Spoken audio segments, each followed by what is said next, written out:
Hey, it's Dr. Shané again with SP Consulting Group. I'm your organizational development psychologist as well as your licensed psychotherapist. I am your expert on work life balance, work life integration, and really being human, period, and how to best show up as your most authentic self. Let me get my glasses on so we can talk a little bit. We are going to talk about the psychology of spring cleaning. Okay. So I want you guys to make sure you catch the other lives where I was talking about spring cleaning, whether it was spring cleaning for your mental closet, whether it was tips for sparkling your mental hygiene. You know, still in that theme of let's clean this up. Let's clean this up. There's a lot going on. We don't want, and when I say we, I don't want you to be in a place where you are experience overwhelm and overload again. Okay, we are still dealing with the ebbs and flows of COVID. We up here talking about the regular flu, regular cold, and also monkeypox. Really? Like, really? So, either way, we are going to talk about the psychology of clutter. I hope that you guys are doing well. Please, please, please check in. Let me know how you're doing. I always want to make sure that if we are having any sort of communication, that if in fact you need help, that you can reach out to me. And that is whether it's on this platform that you are able to message and say, hey, I'm sending you a DM or giving you a call or whatever. Just let me know, how are you doing? How can I assist you? And also click like, put little hearts, share, all that good stuff. Click like, click share, and definitely subscribe if you're not a follower, especially whether it's Instagram, whether it's following me on Facebook, following me on Twitter, following me on, I think that's all of them, right? Instagram, Facebook. Where's the other one? I'm still working on a TikTok, but we'll see. But either way, make sure that you are liking, commenting, and sharing so that I can make sure I mix this up in any drink. Make sure that I am providing value that you can use in the workplace and at home. Remember, this is all about work life balance, work life integration. How do we, again, honor you in the middle and make sure that you have the tools that you need to show up as the best version of you? Okay? So I hope you have a little notepad, a little pen. I always try to at least give enough to where that is needed. Even if you are watching on your phone and you can open up your notes, the digital notes or whatever, just make sure that you're taking this information and applying it. And then let me know how it works out for you. Okay. So let's dig into it a little bit. So we're talking about the psychology of clutter, why spring cleaning may help with your stress. And I want to start this out by sharing my points of reference. I always like to try to give my points of reference, unless I'm, just jumping on really quick. But usually you can find the points of reference in within the life. Okay, so there was a study. There were two studies that I pulled. One called the Psychological Perceptions Matter, developing the reactions to the physical work environment scale. This is a scale that was put together to assess the work environment, how it impacts productivity. This study was done in 2019, so not that long ago. It's a very recent study by Elizabeth Sander, Aaron Kaza, and Peter Jordan. Again, it's the psychological perceptions matter, developing the reactions to the physical work environment scale. There was also one done a little bit further back. Let me see here. I think it was 2009. Darby Saxby and Rena Repeaty, Darby Saxby. No place like home. Home tours correlate with daily patterns of mood and cortisol. Cortisol, for those that are not familiar with the different types of hormones and things that we're wanting you to either acknowledge for one reason or another, or begin to manage because of one reason or another. Cortisol is your stress hormone. So what levels of stress are elevated? Okay. So let's first go back after stating these are my points of reference as far as research is concerned. So psychology of clutter. Okay. The psychology of clutter comes from this belief that physical clutter can actually become an obsession.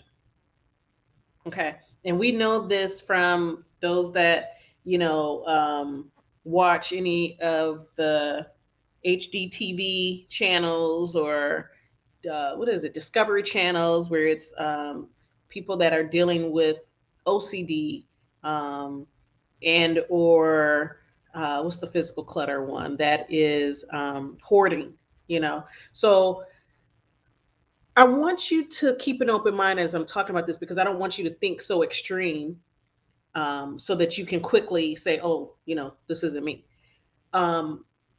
As I say this, okay, because I'm going to give you some examples of how this may apply to you at home and in the workspace. Because again, we're coming from research based information, research backed tips and tools always. Again, I'm a doctor of psychology, organizational development psychology, as well as being a licensed psychotherapist. Okay. So everything that I provide, if you haven't followed me before, comes from evidence based practices, um, tips, strategies, et cetera, et cetera. So the psychology of clutter. Okay, so when we're looking at the psychology of clutter, we're looking at an obsession or a need for more material things. And this need is filling a void. Okay, sometimes we may find ourselves like surrounded by like so much stuff that depending on what it is, you may have a hard time getting rid of it, right? And so when we're thinking of what is that gap, what is that thing that is preventing, or the nuance that is preventing you from getting rid of something, and it's because they have sentimental value in general.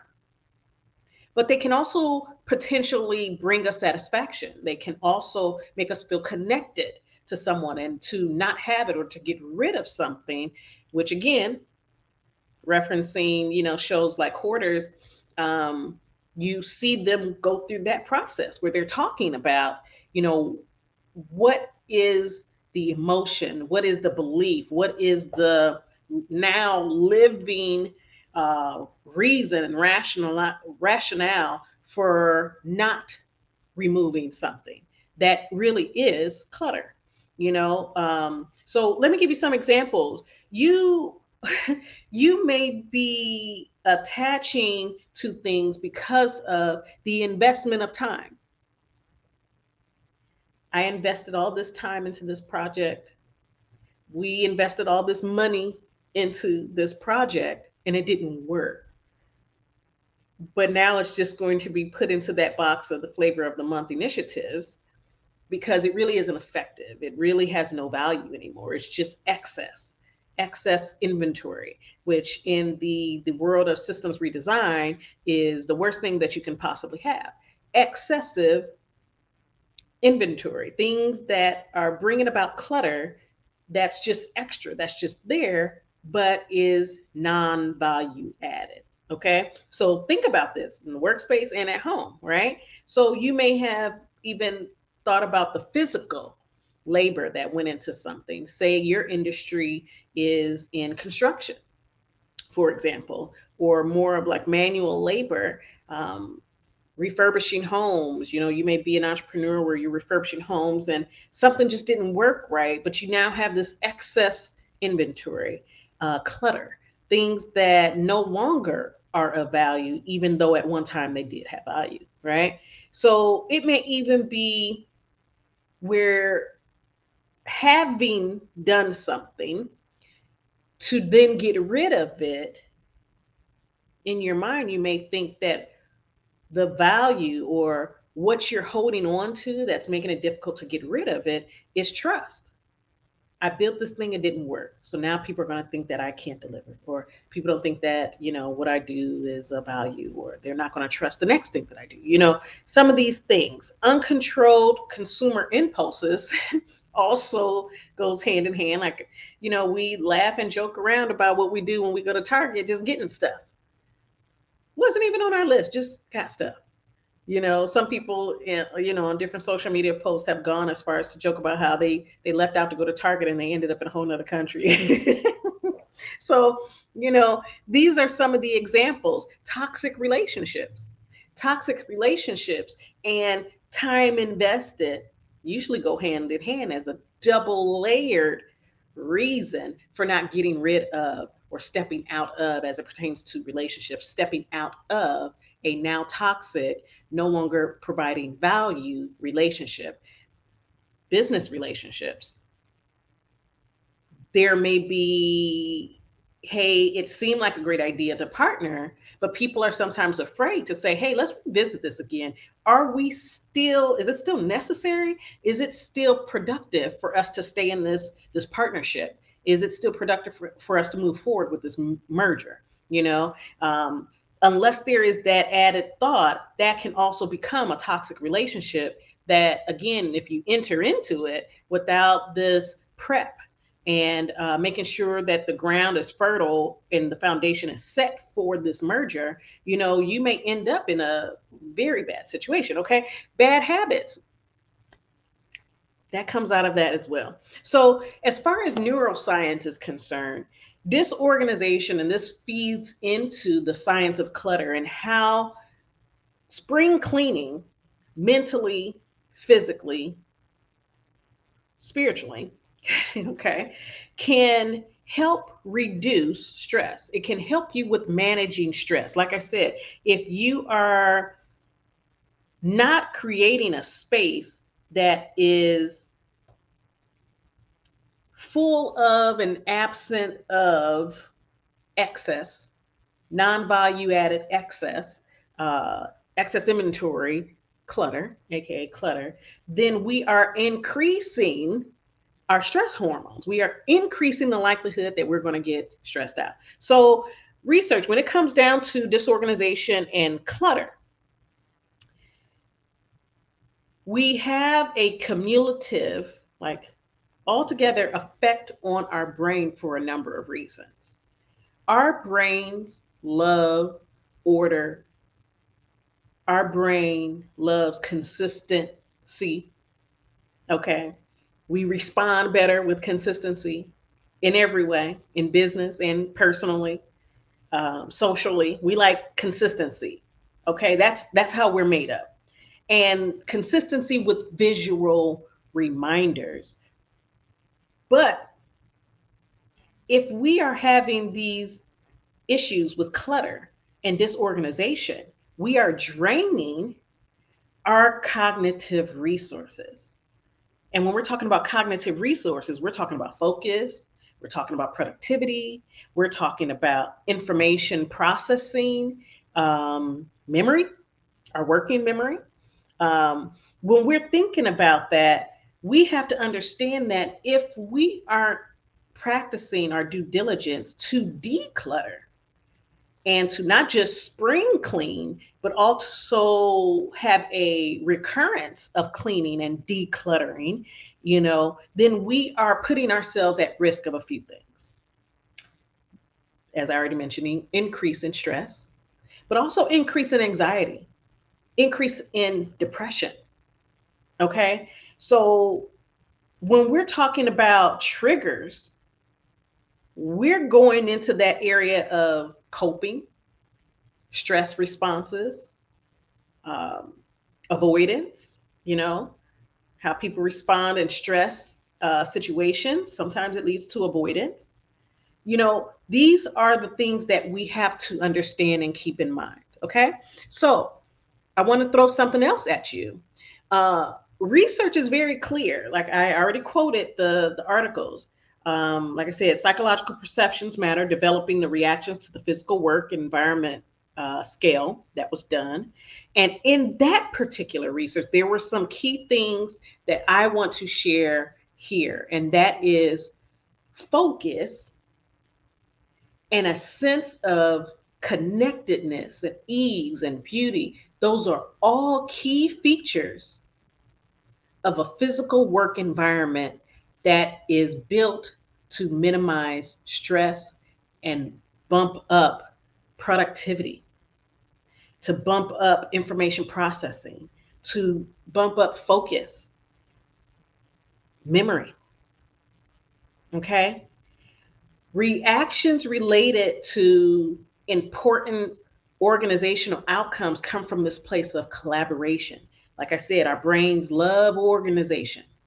But if we're dealing with clutter, if we're dealing with excess inventory, then we are setting ourselves up for lack. Okay.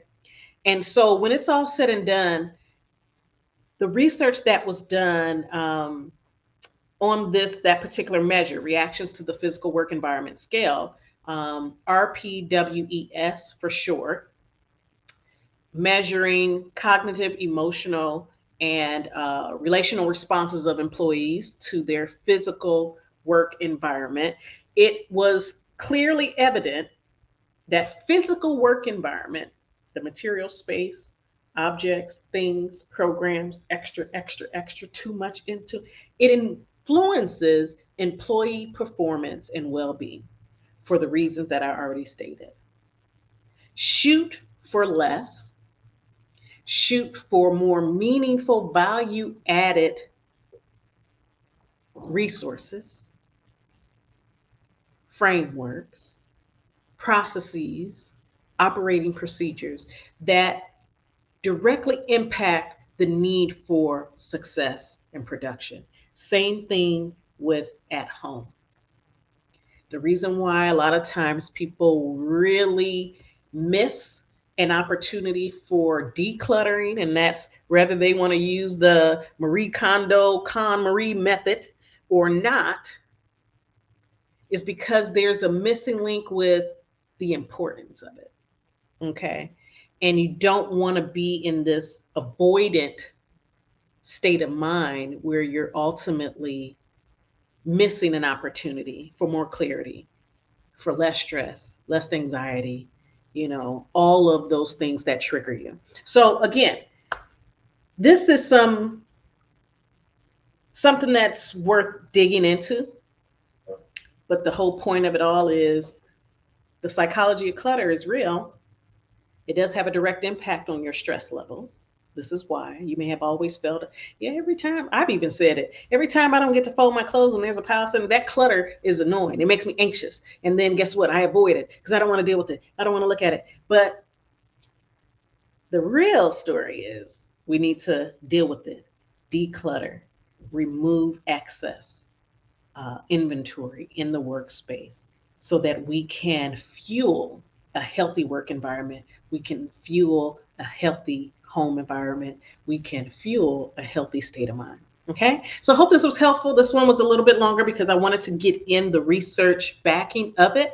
And I want you guys to be able to definitely watch the replay, pick up on the notes, apply them again, share, like this post, follow me. You can get any of my tips and tools and videos following me on any of my social platforms at the SPCG group, short for Official SP Consulting Group, Official SPCG. You can also find me going onto my website if you'd like to schedule a time to talk with me, like to have me do a workplace assessment, do a personal assessment, as far as your executive wellness needs, leadership needs. Either way, let me know. And you can also visit my website and schedule directly on there with me a consultation at www.officialspcg.com. Again, that's www.officialspcg.com. You guys take care. Bye.